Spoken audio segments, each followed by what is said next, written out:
Hər vaxtınız xeyir olsun, mənim şagirdlərim və dinləyicilərim. Bugünkü dərsimiz bizim təsriflənməyən fiil haqqında olacaq. Biz təsriflənən haqqında ətraflı danışmışıq, testlərini eləmişik. İndi isə fiilin təsriflənməyən formaları haqqında danışaq. Dedik ki, bizim fiillər şəxsə və kəmiyyətə görə dəyişib dəyişməməsinə görə iki yerə bölündü. Təsriflənən fiillər, təsriflənməyən fiillər. Təsriflənən fiillərə fiilin şəkilləri daxildir. Təsriflənməyənlərdə bugün bunlar haqqında danışacağıq. Təsriflənməyən fiillər. Şəxsi və kəmiyyətə görə dəyişə bilməyən fiillərə təsriflənməyən fiillər deyilir. Məsələn, sizdə sualda soruşur ki, aşağıdakı sözlərdə şəxsi və kəmiyyətə görə fərqlənməyən sözləri seçin. Siz onda məsdəri, feili sifəti, feili bağlamanı seçmiş olacaqsınız. Dedik ki, şəxsi və kəmiyyətə görə dəyişə bilməyən feillərə təsriflənməyən feillər deyilir. Təsriflənməyən feillər məsdər, feili sifət, feili bağlama. Bunların təsriflənən feilləri həm oxşar, həm də fərqli xüsusi cəhətləri mövcuddur. Nə deməkdir şəxsə görə dəyişmə, şəxsə görə dəyişməmə? Məsələn, gəl feilini götürüm, gəl sözünü götürüm və bunu mən şəxsə görə dəyişə bilərəm. Mən gəlirəm, gəlirəm xəbər şəklində, sən gəlirsən, gəlirsən, o gəlir. Biz burada mübtədə olmasa da, biz məsələn bu şəxsə görə, biz bunun şəxs onluğuna görə biz bunun şəxsini müəyyən edə bilirik. Yəni ona görə deyir ki, feillər təsriflənən formalar şəxsə görə dəyişir. Ancaq bir dənə təsriflənməyən forma götürür. Məsələn, gələndə. Mən gələndə, sən gələndə, o gələndə.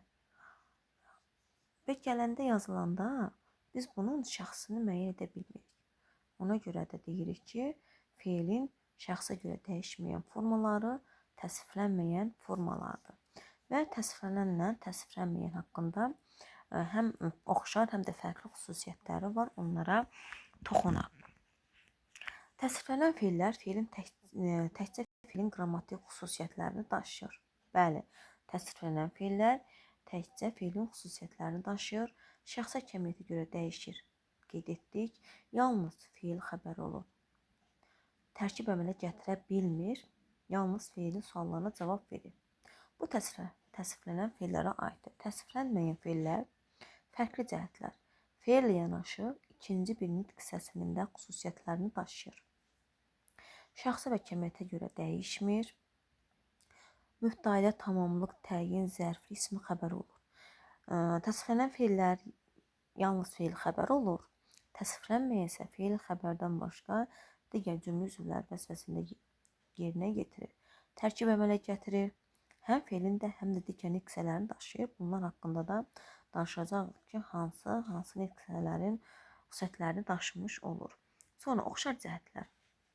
Məzmununda və hər ikisi feil olduğuna görə məzmununda hərəkət anlayışı olur. Təsdiqdə inkarda işlədə bilirik feildir deyə. Qrammatik məna növünə görə də dəyişə bilir, hər ikisi feil olduğuna görə. Və məsələn, sizdən soruşsaq ki, aşağıdakı feilləri seçin. Siz orada yalnız təsriflənən feilləri seçməyin. Məsdər, feil sifət, feil bağlamanı da feillər cərgəsində götürə bilərsiniz. Çünki məsdər də, feil sifət də, feil bağlama da feil sayılır. Davam edək məsdərlə. Məsdər haqqında danışaq. Demək, məsdər həm feilin, həm də ismi xüsusiyyətlərini daşıyır. Məsdər feillərə maq, yəni bu maq da məsdərin şəkilçiləridir. Artırmaqla düzəlir.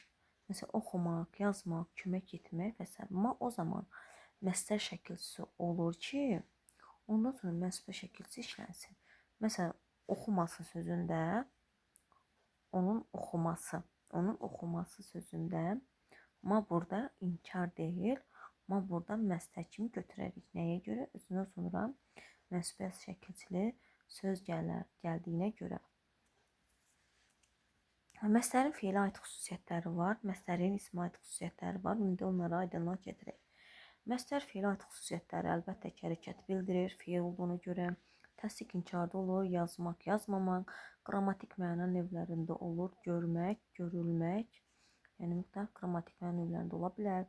Məslər özündən əvvəl gələn müəyyən sözlər əlaqəyə girərək tabe olur və tərkib əmələ gətirir və məslər tərkib bütövlükdə cümlənin bir mürəkkəb üzvü olur. Dərslərini yaxşı oxumaq birləşibdir, məslər tərkibi yaradıbdır və cümlənin bir üzvü olmuş olur. Məsələrin ismə aid xüsusiyyətləri var. Əşyanın, hərəkətin adını bildirir. İsm olduğuna görə əşyanın, hərəkətin adını bildirir və nə sualına cavab verir. Danışmaq gümüşdürsə, susmaq qızıldır. Nə? Danışmaq. Mənsubiyyətə görə dəyişir. İsm olduğuna görə mənsubiyyətə görə dəyişir. Hallanır. İsmin, yəni xüsusiyyətlərini daşıdığına görə qoşmalarla işlənir. Cümlədə mübtədə, tamamlıq, sərflik, ismi xəbər ola bilir. Yaşamaq gözəldir. Nə? Mübtədə. Gəzməyi sevirəm. Nəyi? Tamamlıq. Oxumağa getmişdi. Hara? Mübtədə. Məqsədimiz öyrətməkdir. Nədir? Öyrətməkdir.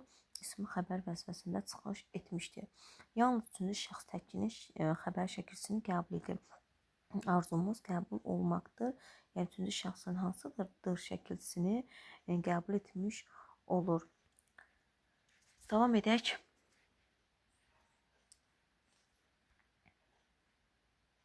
Demək, feillər lüğətdə məsdər formasında verilir. Feillər necə verilir? Lüğətdə məsdər formasında verilir. Məsdər istisna olaraq kimi, tək, təki, bənzətmə qoşmaları işləndikdə cümlənin təyini olur.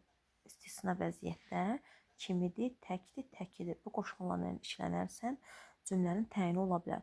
Bu istisna hal olduğu üçün məsdərin təyin vəzifəsində işləndiyini demək olmaz. Universitetə qəbul olmaq kimi gözəl hiss ola bilməz. Məsələn, sizdə testdə belə soruşular ki, aşağıdakı sözlərdən hansında məsələrin özünə məxsus olmayan xüsusiyyəti qəbul edibdir. Siz, məsələn, bu təyin olma xüsusiyyətini götürə bilərsiniz. Cümlədə variantlarda ola, məsələn, belə bir cümlə ola bilər ki, universitetə qəbul olmaq kimi, necə bu məsələrin özünə aid xüsusiyyəti deyil. Ona görə biz bunu variant kimi götürmüş olacağıq. Təyin kimi işləmək məsdərin özünə aid olmayan sintaktik vəzifəsidir. Qeyd etdik. Məsdər isim kimi cəmlənən sifətləşə, ümumi, xüsusi, mücarət və konkret ola bilmir. Yəni, məsdər ismi xüsusiyyətlərini daşıyanda heç də ismə aid bütün xüsusiyyətləri qəbul etmir. Məsələn, cəmlənə bilmir, sifətləşə bilmir, ümumi, xüsusi, konkret, mücarət ola bilmir. Və məsdərin nicəm şəkilçisi qəbul etməsi məsdərə aid olmayan morfoloji vəzifəsidir. Məsələn, sizdən soruşular ki, testdə məsdərin özünə aid olmayan sintaktik vəzifəsi, siz onda belə bir cümlə təyin kimi, məsələnin təyin kimi işlənməsi olan cümləni seçəcəksiniz və yaxud desək ki, məsdərin özünə aid olmayan morfoloji vasitəsi, onun da cəmlənməsini götürə bilərsiniz. Məsələn, onların oxumaqları, yazmaqları. Bu kimi faydalar qrammatik normanın pozulması hesab olunur. Yəni, onların oxumaqları, yazmaqları belə bir sözümüz normanın pozulmasına da şərait yaradır. Məsdər yönlük halda məqsəd zərfliyi oxumağa getmişdi. Yəni, məqsədi nədir? Oxumaqdır. Çıxışır halda isə tamamlıq. Oxumaqdan bezmir. Səbəb zərfliyi oxumaqdan gözləri şişib və yer zərfləri ola bilər. Meyvə yığmaqdan gəlirdi və s. Sonra, feili sifət həm feilin, həm sifətin xüsusiyyətlərini daşıyır və ona da feili sifət deyilir. Feili sifət özündən əvvəl gələn müəyyən sözlər əlaqəyə girib, onları özünə tabe edib tərkib əmələ gətirir və cümlənin mürəkkəb üzvü olur. Məsdər də məsələn, sözləri özünə tabe edirdi, mürəkkəb cümlə üzvü olurdu. Elə də sifət, feili sifətdə özünü tərkib əmələ gətirir və mürəkkəb cümlə olur. Məsələn, oxuyan şagird imtahanda uğur qazanır. Feili sifətdir. Oxuyan. Çünki sifətin sualına cavab verir. Necə şagird? Oxuyan şagird. Bir də dərslərini yaxşı oxuyan, burada sadədir. Çünki tərkib əmələ gətirmir. Amma dərslərini yaxşı oxuyan özünlə bərabər iki sözü tərkib özünə bağladığına görə tərkib yaradıbdır. tərkib yaratmışdır. İndi fe'l sifətin fe'lə aid xüsusiyyətləri var, fe'l sifətin sifətə aid xüsusiyyətləri var. Onlara da baxaq. Hərəkət bildirir, fe'l olduğuna görə təsdiq inkarda olur, qrammatik məna növlərində olur. Fe'l sifət özündən əvvəl sözlərlə birlikdə tərkib əmələ gətirir, zaman mənasını bildirir. Zaman mənası bildirir, amma zamana görə dəyişə bilmir. Məsələn, oxuyan şagird imtahanda uğur qazanır. Burada zaman yoxdur. Sadəcə məzmununda indiki zaman olduğuna görə deyirik ki, zaman mənası bildirir. Məsələn, oxumuş keçmiş zaman, oxuyan indiki zaman, yazılacaq gələcək zaman. Ancaq zamana görə dəyişə bilmir. Fe'l sifətin sifətə aid xüsusiyyətləri var. Həm sifət, həm fe'l sifət əşyanın əlamətini bildirir. Necə, nə cür, hansı suallarına cavab verir. Məsələn, ağlayan uşaq, hansı uşaq aid olduğu ismin əvvəlində işlənir. Əsasən təyin olur. Cümlədə xəbəri şəkilsini qəbul edir. İsmi xəbər ola bilər. Çalışqandır, nədir, kimdir, məsələn, ağlayandır, yəni ismi xəbər də ola bilər. Məsələn, çalışandır, necədir, ağlayandır, necədir, fe'li sifətin suallarına cavab verir, sifətin və ismi xəbər də ola bilir. İsmin xüsusiyyətlərini daşıya bilir. Çünki sifət nə edir? Sifət isimləşirdi. Eləcə də fe'l sifət isimləşərək ismin xüsusiyyətlərini daşıya bilir. Və fe'l sifətin şəkilçiləri var. Fe'l sifətin şəkilçiləri hamısı qrammatik şəkilçilərdir. Ümumiyyətlə təsviflənməyən formaların, təsviflənən formaları bunlar qrammatik şəkilçidir. Məsələn, an indiki zaman mənalıdır. Məsələn, oxuyan uşaq, gülən uşaqmış, oxumuş, baxılmış, mışla dığım keçmiş zaman mənalıdır. Acaqdır, asıdır, malidir. Bunlar da gələcək zaman mənalı fe'li sifətlərimiz yaradır. Məsələn, mış, oxunmuş kitab fe'li sifət. Necə kitab? Oxunmuş kitab. O oxunmuşdur, nə etmişdir? Fe'lin təsviflənənin şəkil sualına cavab verdiyinə görə nəqli keçmiş zaman hesab olunur. O oxuyurmuş, nə edirmiş? Buradakı mış isə imiş hissəciyinin qısaldılmış forması.